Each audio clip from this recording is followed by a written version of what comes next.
Welcome to the Aggressive Mindset Podcast. My name is Natalie Potts, Business Development Coach and Mentor, and each week I'll be bringing you an inspiring personal message to help you unlock creating a living life full of energy, action, impact and happiness. And continuing with my short mini-series, working and collaborating with some amazing coaches that I've connected with, I am welcoming Kirsty. Kirsty and I connected through the Coaching Academy, and we are both coaches in very different things. Kirsty is a holistic coach and Kirsty helps me on meditation. So we are going to share a wealth of knowledge around loads of different areas. But I'm going to kick over to Kirsty to share her story and a little bit about who she is, because she does it so much more better than I do. So Kirsty, thank you so much for joining me today. As always, kick off yourself and share a little bit about you, what you do, anything that comes to mind. Go for it. Well, thank you for having me, because I'm excited to take part. And it's the first time I've ever done a podcast or anything, I suppose, like this. So it's good. But yeah, I think we met through Instagram, didn't we? Mm-hmm. Yeah. Because I trained as well with the Coaching Academy. So I do holistic coaching and I teach meditation. And I suppose how I got into it, I suppose it's probably useful to understand where I came from almost sometimes, because I think that had a big influence on my coaching and sort of what I do now. But my background has always been working in safeguarding and probation, so really stressful jobs, and like very draining and stuff. And then I think it was in 2018 I went through a whole redundancy thing, and my manager was made redundant. All of my team decided to leave and I got a job, and I couldn't stay. So I had 2 months off, and it was kind of I knew what I wanted to do, but I had no idea how I would actually do it. So I would always think like, I'd like to be self-employed. I'll talk more about all my hippie stuff as well, but I thought, I'd like to work with people. I'd like to be able to use all of my sort of like meditation and hippie stuff I do, but how would I do that? Because as well, I'd always worked in very sort of like professional jobs. And then I came across this training. I don't even have any idea. I don't remember how I did it, but I found this training for coaching. And I was like, this looks good. 2 days, I'll go along. And it was January. And I remember it was really cold, and I was like, should I go? Because I was just, I was off work. I was kind of like, I'd taken a job which I didn't particularly want, but I needed money. Yeah. But anyways, I got the train into London, and then I was like, oh my God, I can do coaching, so I can bring all of my experience of working with people. But then I thought I could also then use meditation, because of how it gets your brain, your brain working. And then with the meditation stuff, I've always been into crystals and cards and all this kind of alternative stuff. So all of a sudden I started being like, right, this is something I could actually do, and I could work with people that want help in firstly. Because that's, jobs I've worked in, people have had really terrible situations. And some people really do want to change, but for whatever reason, haven't had, I suppose, like the ability, or, stuff's happened in their life. And in all of my jobs, although I've been professional, I've always worked with people holistically. So I've always been interested in knowing, what's the backstory, what's brought them to where they are. And sort of being more interested, I suppose, than going in and just doing an assessment that I have to do and that's it, job done sort of thing. So I trained as a coach. And then I suppose my niche is all of my sort of hippie magic stuff. So since I was small, really, I'd always collected crystals, and I remember when I was really young, I used to believe I had like fairies in my bedroom, and I had a little fairy that lived with me, and I don't know, I've always been a bit like whimsical, I suppose. And I used to collect crystals and just stuff I don't like. To me, I don't really think anything of it, because I don't know, like I used to always believe in witches and things as well, and I've always loved the woods, and I don't know, just I suppose like a part of me. And then as I've got older, some of my friends as well were like, oh, have you heard of, so one of the things that we first started talking about was The Secret. So me and my friend would always joke and say, oh, you know, come on, Rhonda, help us out, you know, help us find the man we want, or we need some money. And it was always a bit of a joke, but we were both also, so this is one of my good friends, we were both sort of, I suppose, a bit alternative, but hadn't really spoken about it. And then I think, like, I've got lots of different decks of cards and things, so I said, oh, look, I've got these, and she was really interested. And almost, it was like, I suppose I got a bit more confident talking to my friends about it, because I know it's quite wacky and it's not for everyone.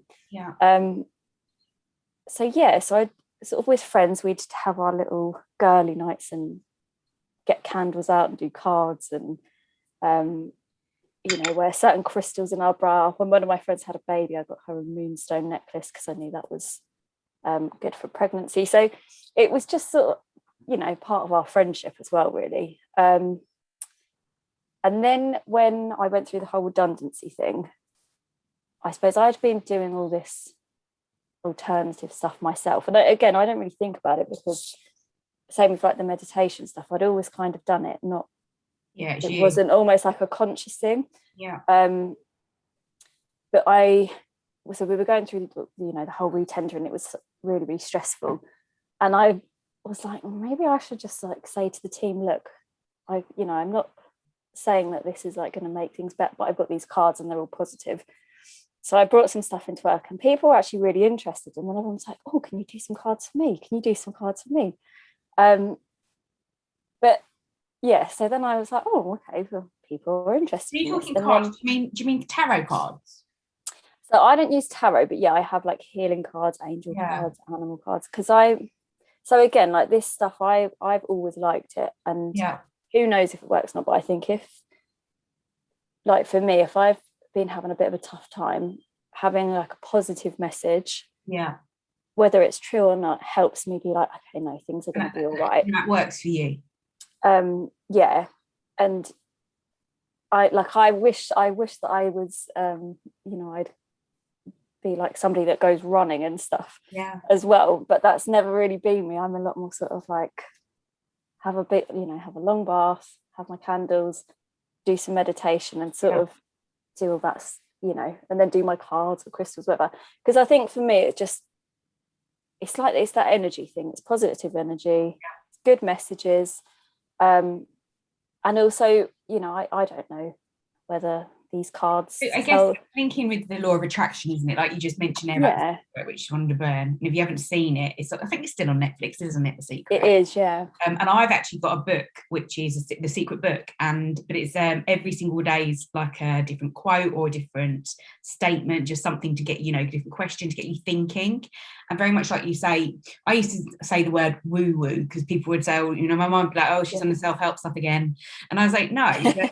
You know, what I loved about the law of attraction was that it isn't about this term positive toxic, because people keep saying, but it was about what you put out there is what you attract. You know, you can put that energy shift, and that for me, again, it's like it's not that you have to live and breathe positivity. It's not just getting up out of bed and going, hey, I'm gonna have a great day and everything's gonna be magical, and it's gonna be like the movies where it's like, you know, Bruce Almighty and everything just goes like this, or Yes Day and stuff. It's just, that's not life. But it is about, like you say, getting your head in a place where your mindset and your thoughts are positive and intentional with that. And I love the way that, I love the word hippy that you use so often, because I guess probably I'm anything but that is what I'd look at, and the extremes. But what I love about that is, like, we can see the connection that we've had together, and I feel that very much with coaching, you lose that judgment piece of people, and I really experienced a lot of that with coaching. You know,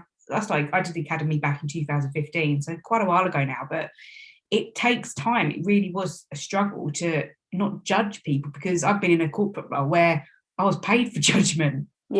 So again, I had to become more self-aware in myself and my being and how I was, and be less black and white and be more grey. And that's when, you know, the law of attraction started. I didn't, go full into it, but it was one of those where I was like, I'd hear stuff or listen to it and hear people talk of it, remain quite quiet, but think, what does that mean to me? Yeah. It sounds really interesting, opposed to going out there and what I would say preach it or say everybody, because I think you have to find what works for you. Same with, like you've said, the crystals. And I know we had a conversation not too long ago because I was talking about it with my best friend about, do they work? Like, what's the benefits of it? And we were just bouncing different things we're trying at the moment in terms of getting better sleep, not being, you know, having less anxiety, because I think everyone's feeling that to a degree at the moment. Talk me all about the kind of the crystals and how that's worked, or how you choose to use that with a client or someone. So exactly what you just said about preaching. So I'm very, very careful with people that I will say, look, I have all these alternative sort of things we could do, but, you know, it's your call. Because I do think, you know, it's important to recognize it's not for everyone. But with the crystals, so again, it was so I use them personally. So I use them for meditating. Sometimes I'll just stick one in my bra or whatever. And I have a pendulum, which again, if I'm, you know, not sure about something or worried, I'll ask my pendulum. Now, I don't know whether it gives me the true answer, but it makes me feel better. So with the crystals, well, I suppose the idea is really that, you know, they're natural, so they've got this energy, and so I would with clients, I mean, it's been obviously different last year, but when I run group stuff, so I do a lot of group meditation, group coaching, I would have certain crystals. So I do a lot of stuff around the moon, which again is something that I've just always been into. I don't really know where it came from. I just always loved the moon. So I'd always use selenite, which is a crystal which is really pretty. It's a natural fiber optic, but it's really good for cleansing your energy, helping you get in touch with your intuition. Which again, obviously, when you meditate, that's what you're doing to your brain. You're literally changing your brain waves and getting in touch with yourself.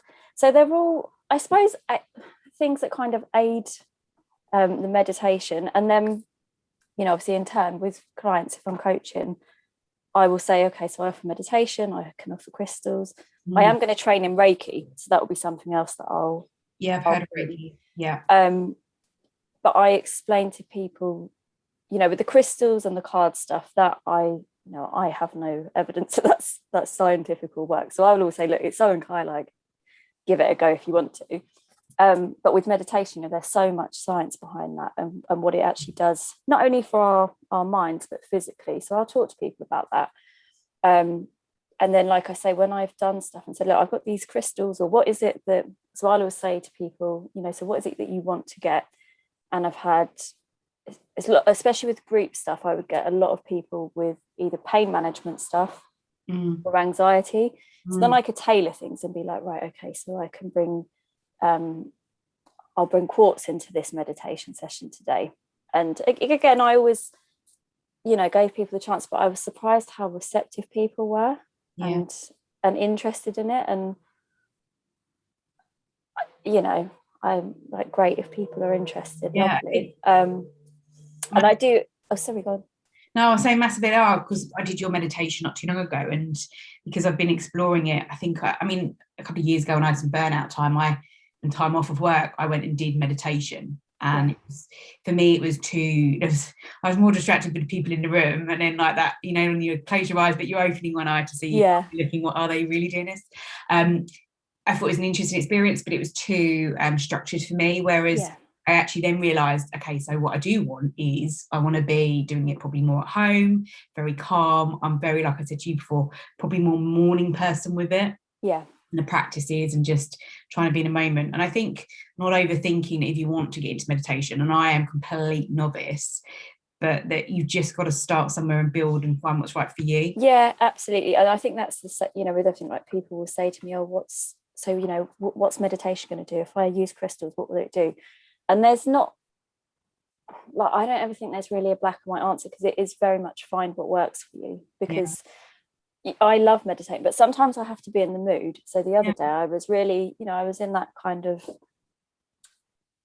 I was actually doing some planning for business stuff, and I just felt, you know, I was in the mood to do it. Other times it might be that I want to go for a walk, and that's what my time. So it's very much finding what works for you, and that might change as well, you know, because I think I've been to all sorts of different meditation, and there's some that I've absolutely loved and I feel are really genuine. And then I have met people as well, and like I would say, oh yeah, I'm a hippie, and I thought, well, these people are on another planet. So it is about who you, I suppose, have that connection with, and finding what works for you and what makes you feel good, really, because that's, you know, the whole reason that I meditate and I like all my sort of hippie stuff is just because it makes me feel good. And you know, it was like, whether it works or not, I don't know, but I know I feel good for it. And I know that I think as well, actually, is a lot of this stuff for me is about intuition, actually, because I feel like I'm quite intuitive, but so, you know, we second guess ourselves. So sometimes I'll have a feeling, so that I think I said to you, so my boyfriend and I are looking at buying a house. We were very naive about how easy peasy this would be. And I kept saying to him, but come on, Joe, like, what do you feel? And he was like, what do you mean? Like, we'll just have to see. And I was like, but in your stomach and your heart, what do you feel? And he's like, Kirsty, I don't know, you're the one that does all this stuff. So then I would, like, you know, I did my pendulum and some cards, and it was all positive. And then I was like, oh, I see, I know I could trust myself. I know it's going to be fine. But I don't, again, it's sort of, I suppose, gives me a bit of almost like reassurance to trust myself. I was just going to say, like, I say it so much to clients this year, I've noticed, just trust yourself, just go with what did your gut say? And because often, like you say again, most people steer towards that and making big decisions. And I think what I love about you is just a genuineness about what you do and how you come across always, and a curiosity.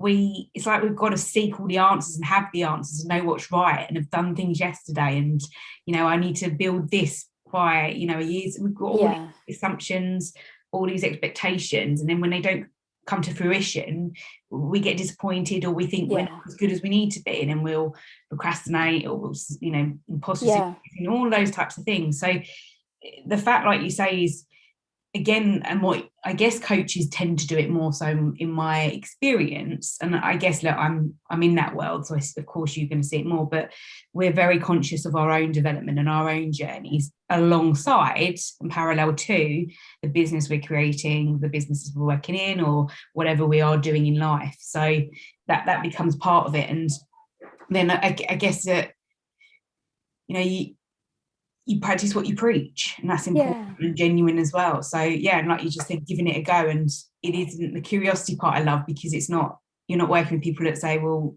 is this way the highway, or well, it has to work, or you know, you're not doing meditation right, it has to be done like this, opposed to just build on it, do what's right for you. And that calmness to it is what people seek more at the moment. That's it. I think when I ran my first meditation course, I was so, like, you know, I really wanted to do it. I was really excited. And then it actually sold out. And I was a bit like, oh, wow, I can't believe this. And then people came, and, you know, they were coming for a lot, like I say, pain management or anxiety. So again, I was sort of testing the waters and said, well, look, I've got all this stuff. And then people loved it. And people have contacted me a lot over the last year and said, look, could we do a call, and can we just do some crystals and have a chat, because I'm struggling, and, you know, all that sort of stuff. Like, I don't actually charge for that personally, because I just feel it's sort of, I suppose, more about being supportive to people.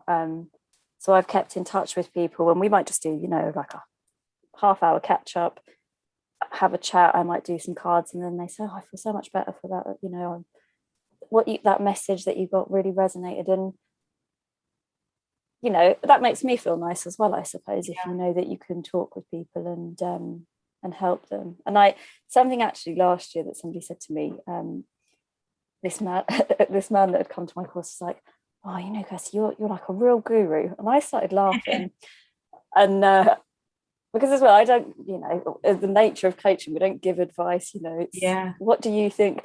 And I sort of was laughing. He said, no, seriously. He said, because, you know, there's some people that are really dangerous out there, and will use this stuff to basically exploit people. And I had never, that, you know, hadn't even crossed my mind. And then afterwards I thought, actually, that was really nice that these people are like coming and trusting in me. You know, and finding it helpful. Because I don't know, it was really nice. And I was, well, I suppose like grateful obviously for, I think I'm grateful for everything really, in terms of like where I've ended up and how I get to work with people, and and also the relationships you build, because there's people that I probably would never have met before, and I have now, and we got those connections, and especially over the last year, it's so, it's been so important, hasn't it? Yeah, I think that's one of the loveliest things I find about it, is that you just get out there and meet so many different people, opposed to sometimes the people that are around you or in your worlds and things. You have to go and do that. You have to make the effort. You have to be confident enough to get in conversations with people, to not judge them, to be open-minded to what they say and things. And those are when great relationships come through, you see, connections, and that makes a huge difference. And it's like the saying, isn't it? Your network is your net worth. Yeah. It's absolutely true. It's just how you choose to look at it. It's interesting actually, because you mentioned, it's just reminded me, oh god, I was probably 26 and I went through a split with an ex, and it was the worst one ever. I adored the guy, but I went and I just needed something. I just felt so lost. I literally felt like someone had died in my life. It was horrific, and I had to move home and all of that rubbish. And I went for his mum actually, but I went to see a medium. And, like you get really scared about things, but there was something that was appealing to me about giving it a go and just seeing. So I was very, very defensive. I was very, very cold, shut off. I didn't want to feed her anything. And then she sat there and just said, I'm just getting nothing from you. It's really weird. I don't ever get this. And I was like, I wonder why. So I guess I think it was interesting to do. I was nervous, but then after it, I wasn't as such. I don't think too much has ever come from that for me, but I do get that sometimes we feel we need something. And then I went and explored tarot cards, and I did do that with a lady. And interestingly, she said what I didn't want to hear, which was, he's not coming back to you. I paid you for this, and I was gutted. And there was a few links with the tarot cards that came through with things. I think it was an awareness part. I think it's a journey, and I need to try something different. What worked and doesn't work. So it was an interesting experience, and then I kind of like the fact that others weren't doing it. And then also it got into discussions with people about, like, what was it like for me, what was it like for you, type thing. And I'm always really interested in people.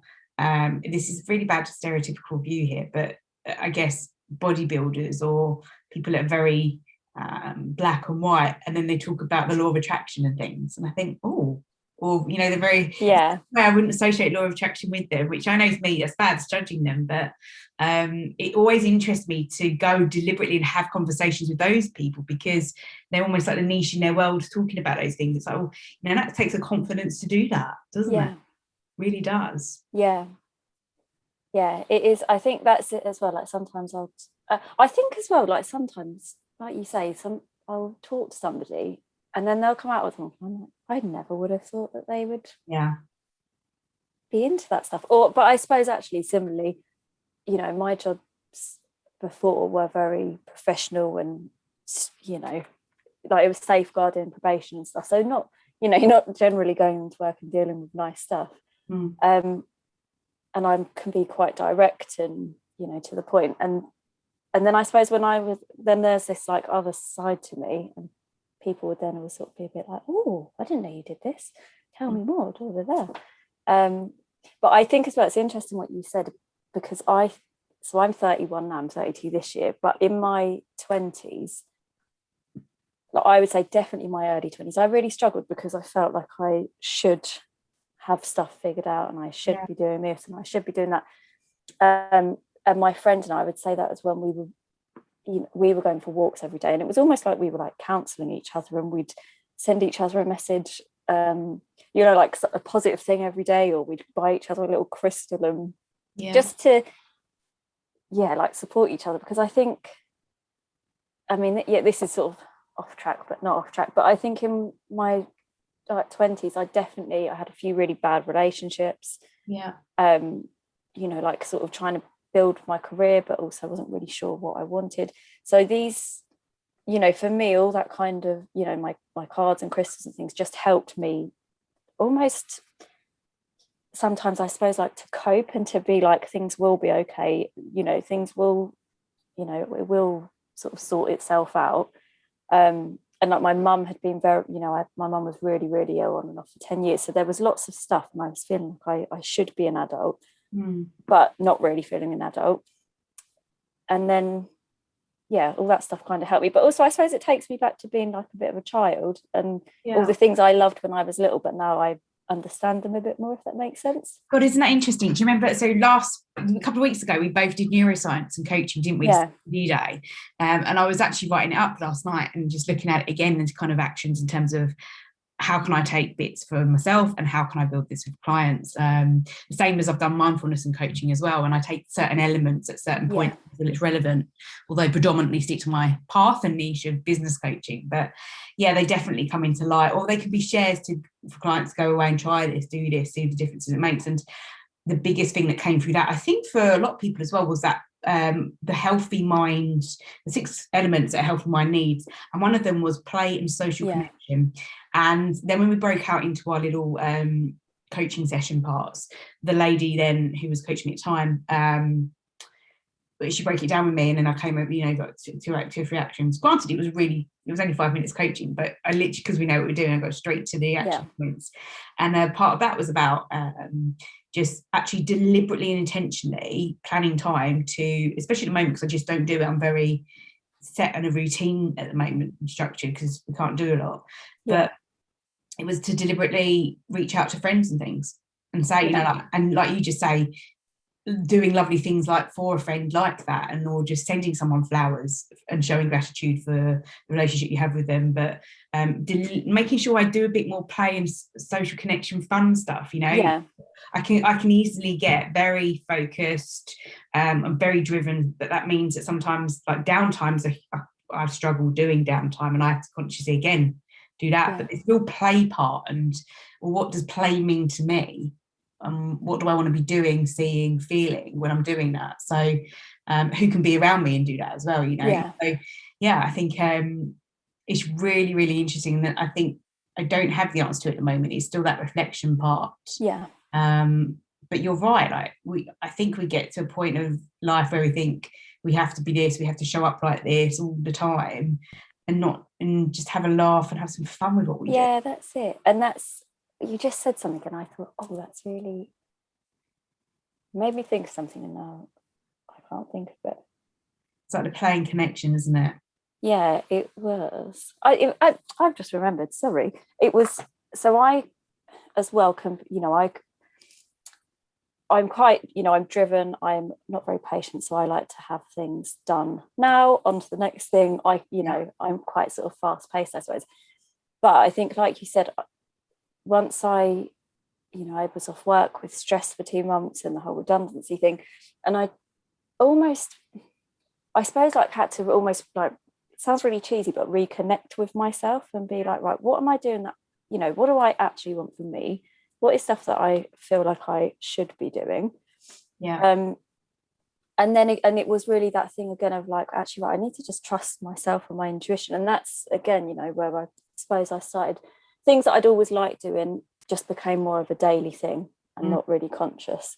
So I don't think anything of being like, oh, what do I want to do today? Right, I'll wear this crystal in my bra, which I know for other people be like, what? And I've had like really funny things happen before. Like I was walking into the office and this crystal like dropped out of my dress, and then I just had to pick it up and pop it back in. But I think a lot of it as well has come from, I suppose when I was younger, I was, really quite, like I say, a bit whimsical and la la la la. And then in my early 20s, especially, being very like, right, I want to do this, and I'm going to do this, and I'm going to be a manager by 25, and blah, blah, blah, blah. And it just wasn't good for me. Like I was, I was like, I think to be 26 and be off work with stress and anxiety, I think now is like, God, that's, not a great place to be. But again, if that hadn't have happened, then I probably wouldn't be how I am now, where I'm a lot more chilled and doing all the, 100%. More aware, I suppose, of how to look after myself and separate what I want from what maybe other people want for me or whatever. but yeah, just about feeling like, feeling happy, because obviously, things happen, things aren't always going to be great, but for me, if I know I have all my magical hippie stuff that just makes me feel a bit better if things aren't feeling great, it's like, that's all good with me. I love what you say there about people, what they expect for you, and that goes back to like the belief part, isn't it? And feeling that you have to do. I think when you're younger, always coming up and upbringing, being told you've got to do this, you've got to do that as children, this is right, this is wrong.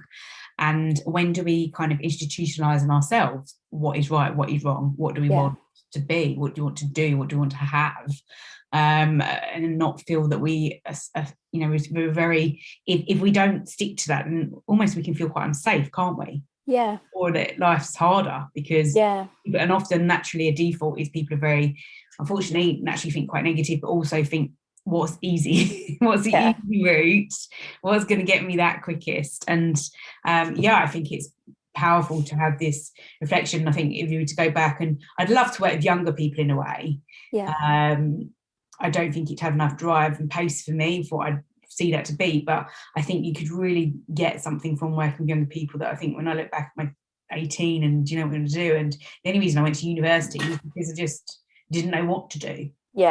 Opposed to if someone, a coach has sat with me and said, what are your values, what are your beliefs, where are you now, what do you want to be saying when you're on your rocking chair at 75 types of things like we do, I'd be completely different place probably. And I think what you just said as well has made me think, because I like our logic and our brains take over sometimes over our intuition, and that's, I think, something like I sort of said earlier, that thing of like, actually some of trust your gut, trust your feelings, because I know I'm both in sort of positive and negative ways where I've just had this feeling and either it's been great or it hasn't, but at some point my mind can take over as well, and then it's that thing, I suppose, of trusting yourself, and almost as well separating. Sometimes, like you say, we think negatively naturally, our brains do it, and separating, right, what's the fact in this, what's my feeling, what am I actually thinking, and making sense of all of that. But that's not always easy. Like I'm actually going for a walk with a friend this weekend, and she's 34, and she said to me last weekend, I'm thinking like, I'm 34 now, this isn't where I thought I'd be. So I said, right, you know what we need to have one of our counselling walks. So we're going for a walk, because we used to, it was how we got through our 20s and relationships and all that stuff, that where you're an adult, but actually I definitely didn't feel like I still really don't feel like an adult now. And we just were like, right, we need a counselling walk, get your crystals out, let's get back to that. I don't know, like we always say, all positive vibes, and we sort of have a laugh with it, but really that's what we are trying to do, is to be supportive and be positive with each other. And they say that you have to have 7 positives to outweigh 1 negative, which is just staggering, isn't it? I guess I'm really interested in crystals. How do people get into that, and how can it be a benefit to them? So I don't really know how to say people could get into it as such, because like I say, it was something that I've always sort of done. I think if you're interested in crystals, so my mentor is a guy called the Crystal Healer, and he knows everything crystal. So have a look for people that are in that sort of line of business in terms of crystal dealers, people that do crystal healing. There's lots of lovely books. You can Google stuff if you think. I mean, I don't know, Natalie, do you have an example for me? I can tell you some crystals I recommend for things. Okay. Being calm. Would that work? Yeah. So clear quartz or selenite are lovely for being calm. Are they? Clear quartz, selenite. Things like sleep, addiction, stuff like that. Amethyst. And that's how I got into the conversation with my friend the other week, actually, because we've been literally just bouncing back ideas about how do we sleep better. I think she's got one of those amazing blankets. I've bought this work spray and things, and I think I shared something on Instagram the other week about that where you put it on your pulses and on certain oil things which have, and I was googling around a certain oil essences and how they can help you with certain moods, etc. I guess I've got my little diffuser as well, which I adore and put Yeah. on. And and she was like, well, does it do any good? And I was like, I don't know. She goes, it well, makes you feel good. And I was like, well, I just like looking at it, and it's like waterfall, isn't it? And that can Yeah. I was like, I just like looking at it. I like putting it on, and it makes the room smell nice. So yeah, I guess it does. And she was, yeah, that's absolutely it is. Why do we always have to have how we've got to see something tangible all the time? Yeah. Yeah, and that's it. And so as I'm sitting here talking to you, I've got my table. I have a little table next to me, and it's got all my crystals. It's got a singing bowl. This, I suppose it's a diffuser. It puffs out nice smells and colourful and stuff. But yeah, and I have all my. I call it. Well, I just call it like my little table, but I suppose it's like some people call it an altar and stuff. But yeah, if people want to try crystals and things, just. I mean, the world we live in, it's easy. You can Google it. Absolutely, yeah. You know, but there are certain ones. So there's ones for love or self-love, rose quartz, and a really lovely one is lunar rose quartz, which is quite rare. But I went to a meditation and used this crystal. I'd never heard of it, and it was just such a lovely, lovely experience. And it's always like, it really sticks out to me. And I don't know why, but it was just lovely. One of my favorites at the moment is citrine. So it's all around manifesting abundance. So there's thousands of crystals. But obviously you can see me. So like that's a amethyst. People can't see who are watching, but yeah, just have a look. And I mean, there's lots of where I live, there are some really lovely alternative shops. So I could go and just be in them for hours looking at all the really different interesting. stuff. It's really interesting. I love it. Absolutely love it. And what you do. So look, I've got some kind of round fire questions I always ask everybody just to get them on their toes. But it's always interesting when people say different. So how do you measure success? So this has changed for me, because I think it used to be quite materialistic. Okay. And not in a sense of like I wanted loads of stuff, but you know, getting a house has been a really big thing. But actually for me, success now, I've realized, is having freedom firstly, and being happy. So they for me will be sort of, I know I'm feeling successful when I've got that freedom to, you know, work when I want to work, go on holiday when I want to, and just feeling happy. Because I think work is actually a massive part of most people's lives. You have to be happy. Oh, 100%, 100%. Well, we kind of touched on it. What would you tell your younger self? Oh, that's an interesting one. I think it would just be like embrace your weirdness almost. Yeah. And be quite like, you know, like love yourself. Because I think as well, especially as a teenager, you know, you want to fit in and stuff. And now as an adult, if people say, oh, you're so weird or whatever, I take that as a real compliment. Good. Whereas when I was younger, you know, you're conscious of, and even like I think, oh God, how embarrassing when you think, oh, would a boy like me, or and you know, I think so my younger self, I would just say, like, you know, just embrace yourself, because who wants to be the same as everyone else? Well, that's it. And they say define normal. Yeah. What would be one thing people could do to live a happier life? Did you say that I could do, or other people? Other people. I think probably one of the biggest things is make that time for yourself. Whatever it is, make time. Because I used to be really guilty of it, saying, oh, I just haven't got enough time. But actually, make that time for yourself. Because as well, you know, I work with a lot of parents still, and you can't, you know, if you're giving and giving and giving to other people, you have to look after yourself as well. So yeah, I think make time for yourself, prioritize yourself. It's not selfish, because I hear that a lot from people. Oh, but I feel bad, or I should be doing this, I should be doing that. And that's actually, there's another tip. Forget should. Shoulda, woulda, coulda. Yeah. Because I think should if we're feeling we should often make us feel, you know, not good. So yeah, make time for yourself and think, I could do this, doesn't mean I should. Yeah. What do you want to be known for? Well, so I suppose the most important thing to me in terms of, well, everything really is being genuine and being honest. Where's my I wrote that down here. This first word that I wrote down, because I always write little notes throughout my podcasts, or sometimes I do, just to remind me of things. But I put genuine because you genuinely are genuine. Thank you, Natalie. Okay. Yeah, that's important to me, because I think I think if I was to be known for stuff, I would like people to, I was genuine.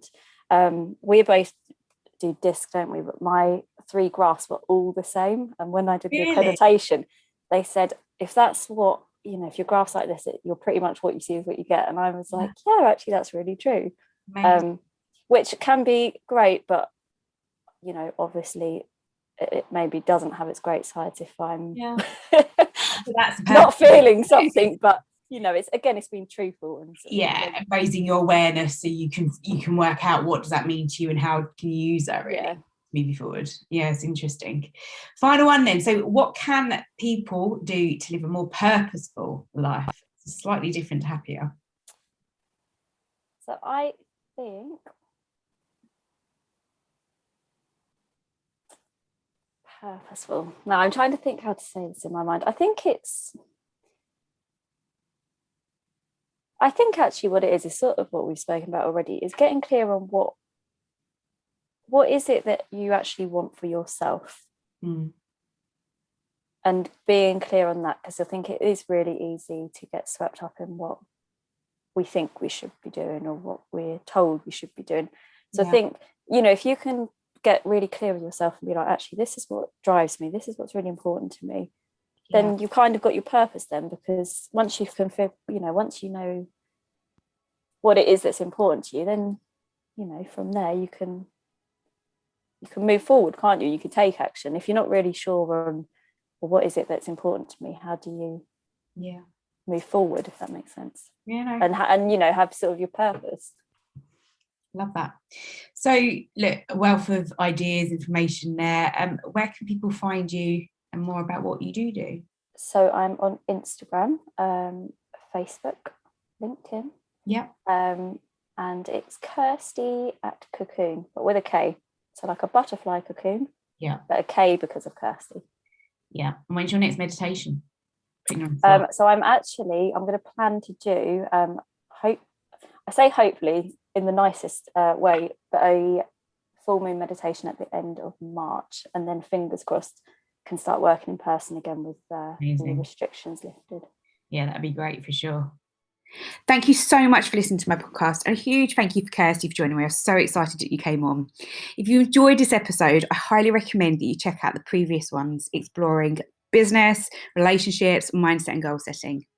And I would love to invite you onto my new coaching program that launches in April. So if you are interested in moving your business forward at pace and taking action, reach out and let me know your biggest struggle at the moment. Let's see if I can help you. And if I can't, I will maybe help you in connecting with somebody that I do know that could, because ultimately it is about moving people forward. As I always say, go and have a great week, but go take action and make an impact, and have a great day.